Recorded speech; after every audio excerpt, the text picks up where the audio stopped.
За шинэ ажил хийсэн. Нөгөө нэг актер том турбонуудаа одоо хийх гэж байна. 7 метрийн урттай, 3 метрийн гүнтэй нөхөө ухнаа. За Японч юу нэг тавьчих газар дөө. Юм тавьчих. Энийг 5 см зайтай л яваадах шүү. За тэгээд ерөнхийдөө 26 ширхэг турбо ухаж хийх хэрэгтэй байгаа. За энэ болохоор хөрс нурхаас хамгаалсан тэлэгч байна. Панерыг хавтан байна. За яга хийх хөдөлмөрийн аюулгүй байдал маш чухал. За тэгээд энэ турбо хоорондын залгаа 20 ширхэг болттой 46-гийн. За тэгээд завсарнаас ирзээ шинжидий баах юм орно. За тэгээд энэ манай хамтрагч байна. Жохо хичээд байна. За тэгээд энэ үйлдэлээ 26 удаа давтаж хийнэ гэсэн үг дээ.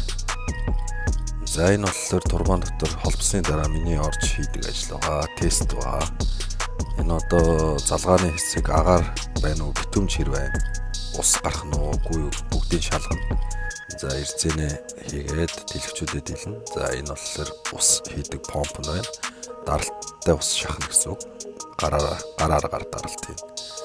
За тэгээд маш нарийн нөгөө 0.5 бал хүртэл шахах хэрэгтэй. Тэгээд энэ бүх юмудаа сайн чангалах хэрэгтэй болно. Энэ доотлын ус урдаг.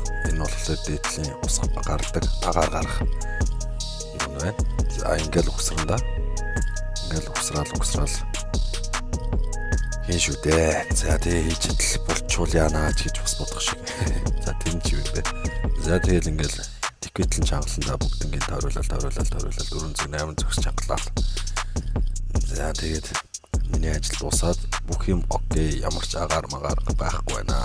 Битүүн сайн байна гэх юм бол таглаад булаад маргааш дахиад энэ ажлаа дахиад хий.